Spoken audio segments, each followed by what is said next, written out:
A routine mission to Elari 7. Elari 7 wasn't the kind of place where legends were born. It was quiet, peaceful, neutral.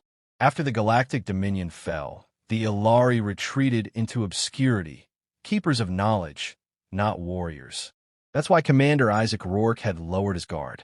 The human delegation landed under twin suns, their shuttle cutting across the violet skies of Elari 7 like a silver blade. Lush forests stretched around the shining towers of the High Temple archives, and peace hummed in the air. As the group disembarked, Isaac adjusted the cuffs of his uniform. The air smelled like clean rain and old stone. He didn't expect trouble. Just another diplomatic exchange, gesture of goodwill, cultural data trade, polite smiles, and off-world refreshments. The usual. But trouble wasn't always loud. Sometimes it wore long robes and looked at you like it had seen a ghost. The Elari were tall and serene, their expressions hard to read, their gestures deliberate. At the top of the temple steps stood an elder Elari woman, her features lined with age and wisdom. She introduced herself as Vale Shiri, head archivist of the temple and custodian of all pre-Dominion records. She greeted the Earth delegation with a deep bow and serene voice. "Welcome, children of Earth," she said.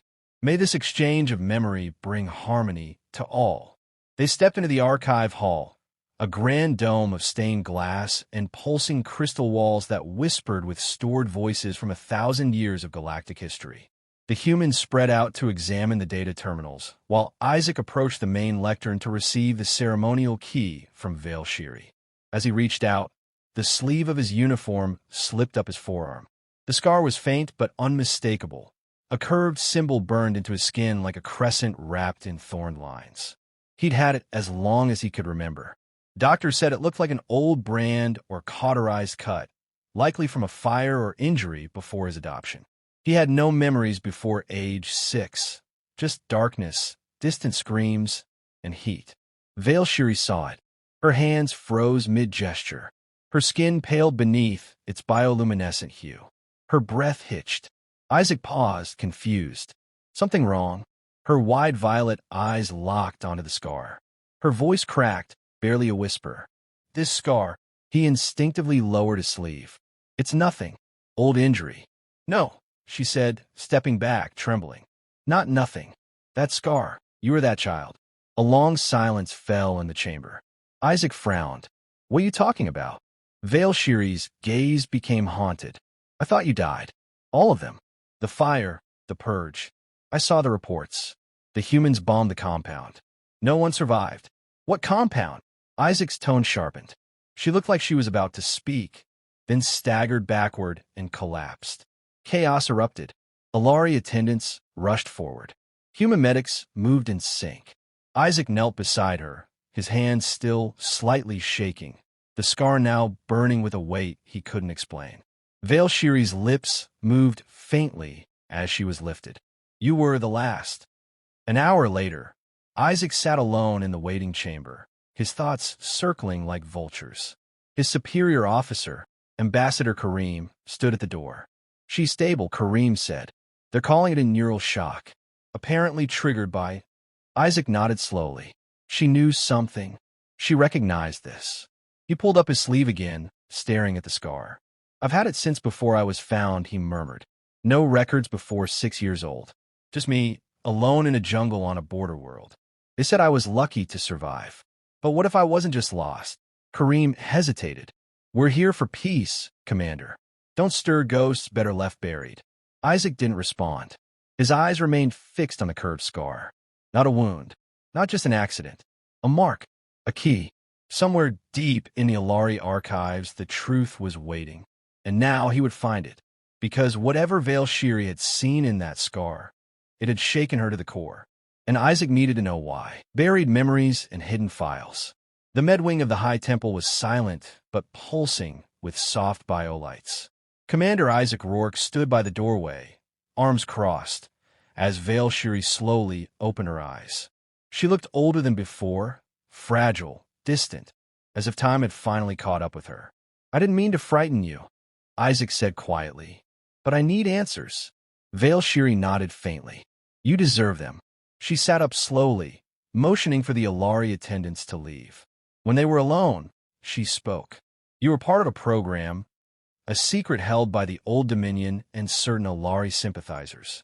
During the war, they began abducting children from enemy planets, humans. Mostly, they believed humans were genetically volatile, unpredictable, dangerous.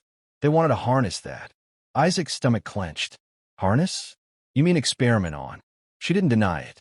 Yes, they called it the Ascension Project, a way to create the next evolution of sentient life. Soldiers, diplomats, infiltrators, all molded from children. Dozens were taken. Many didn't survive. Isaac's mind reeled. Images flashed behind his eyes. Metal walls. Cold light. Screams. A woman's voice, crying his name, cut short by an explosion. You said I died. I believe you had, she said. There was an uprising at the facility. Someone got a signal out. The humans launched a retaliatory strike. The labs were destroyed.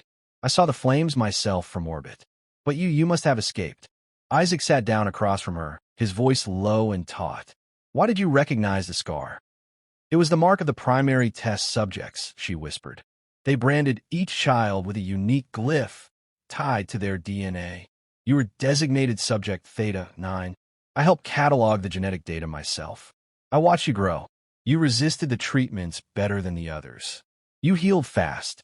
You survived things no child should have survived. You were their success story, until the compound burned. Isaac stared at the floor. Everything inside him twisted. I don't remember my parents.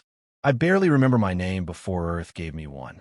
They told me I was lucky to be alive, that some colonist found me in the wilds of Cygnus 3. But this is who I am. Vale Shiri hesitated. This is who they try to make you. But it isn't all you are. He stood up, suddenly needing to move. You said there were files. Records. Genetic data. Are they here? Her eyes darted toward the window. They were sealed. Forbidden after the war. But yes, hidden in the deep archives. Then I want access. There are rules. He turned sharply. You watch children get carved up in the name of science. You helped mark me like livestock. And now you're worried about rules? The shame in her eyes was undeniable. I want to make it right. But I'm not the only one with authority over the archives. Then you'll take me to whoever is. They descended through the spiraling corridors beneath the temple, far below the public archives, into the cold vaults where the Dominion's forbidden knowledge was sealed. The guards at the doors hesitated, but Vale Shiri's presence and override codes granted them access.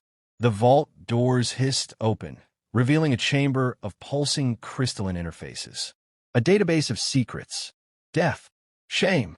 Vale Shiri gestured to a console. Input your DNA. Isaac pressed his palm against the scanner.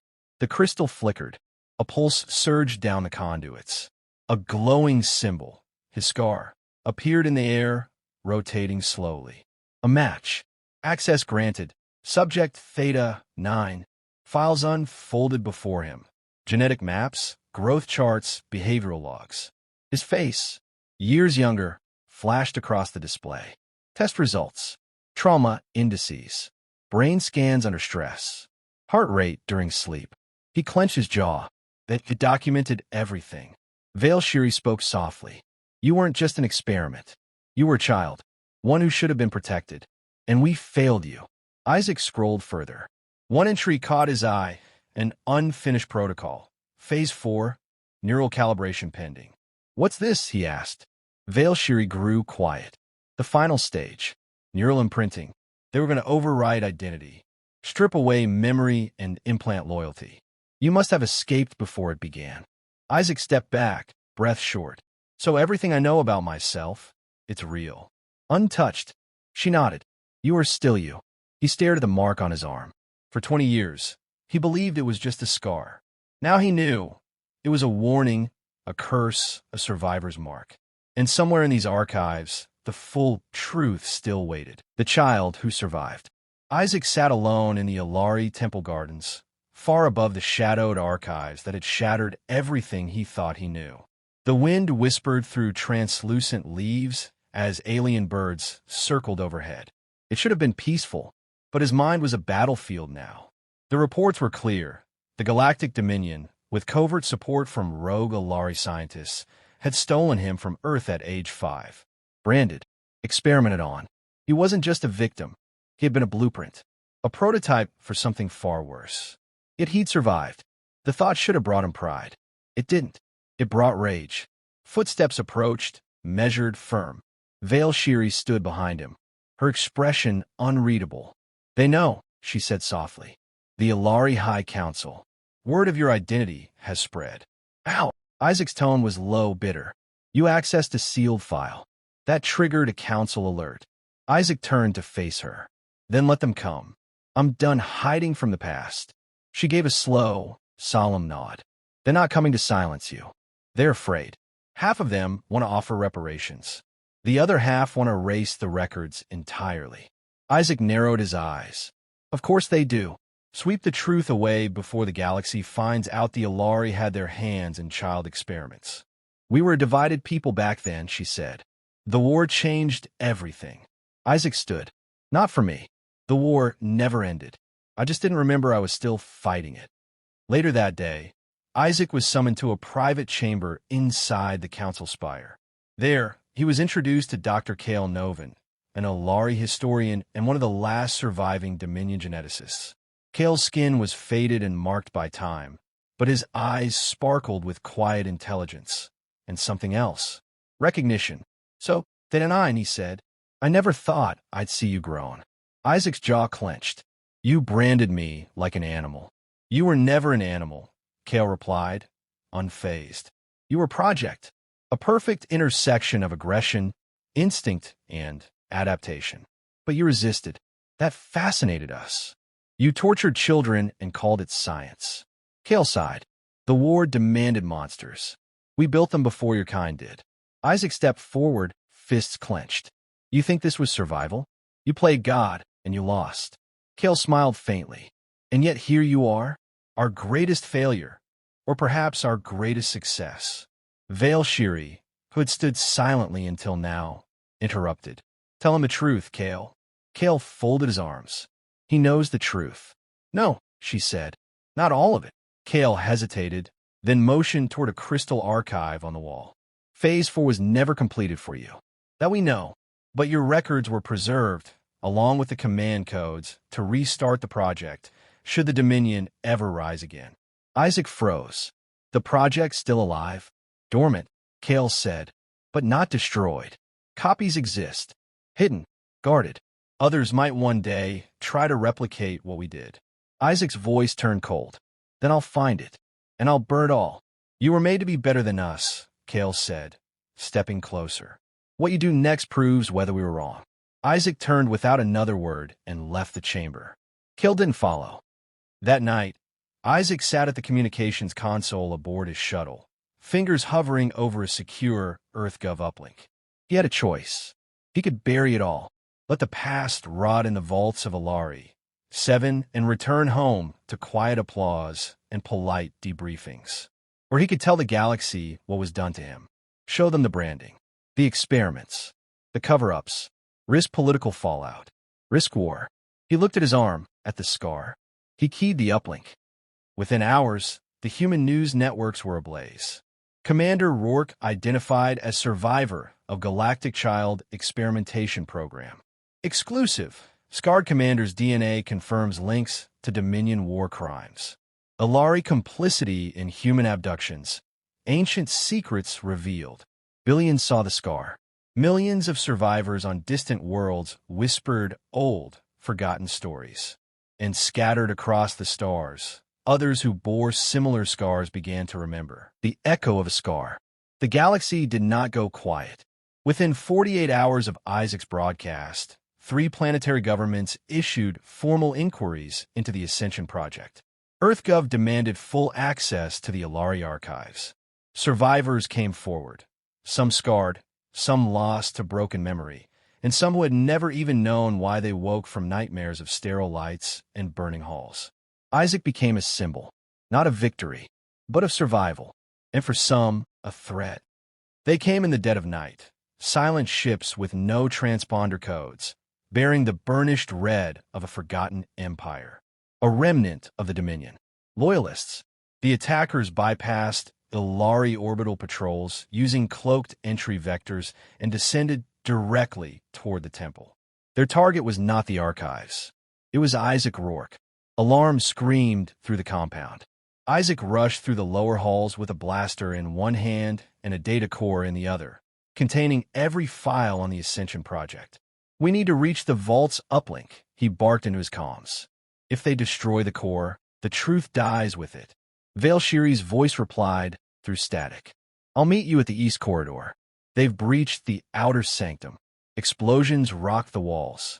Isaac turned a corner and found two Elari guards sprawled on the ground, charred. The Dominion loyalists were already inside. He raised his weapon, then hesitated. The lead attacker wasn't a soldier. It was a woman barely older than Isaac, with the same scar carved into her forearm. Her eyes widened as she saw his. "You," she whispered. "You're the first." He froze. "What?" "They told us you died. You were the Alpha. Fade on. Well, what came next?" "Another survivor." "No, another product." Behind her, more moved forward. Scarred. Changed. Loyal to the Dominion cause, or too broken to know otherwise. A sudden burst of light cut through the air. Vale Shiri appeared from behind a collapsed wall, staff raised. She unleashed a pulse of energy that dropped the attackers to their knees. "Run," she shouted to Isaac. "I'll hold them." "No." He stepped toward her, but she extended a hand. "There are more children out there like you. You must tell their stories." And this, not with a weapon, but with truth. The attackers regrouped. One raised a weapon toward her.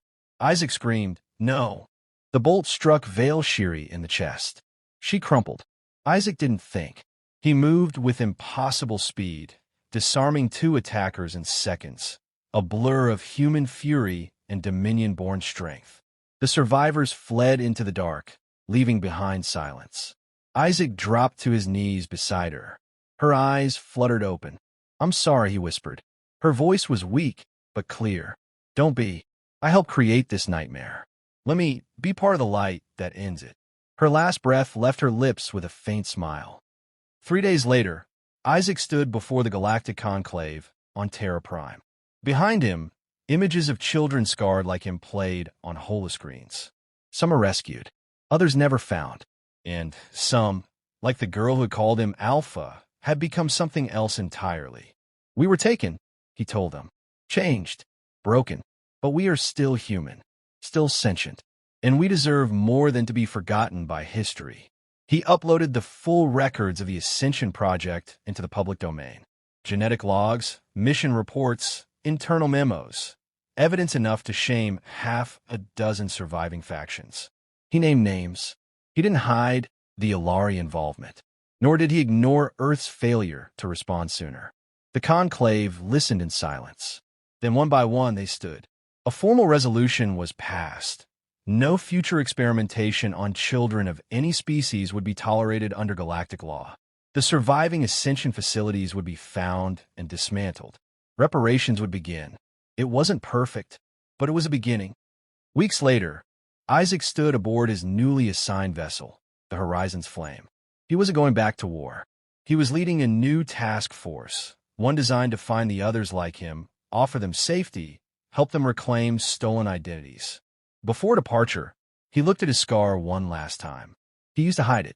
Now he wore it openly, proof not just of what had been done to him, but what he had survived, what he had become. Not a weapon, not a lab rat, but a human being. And across the galaxy, others were beginning to do the same, rolling up their sleeves and showing the scars they'd once buried. Because the child who survived had finally spoken, and the stars had listened.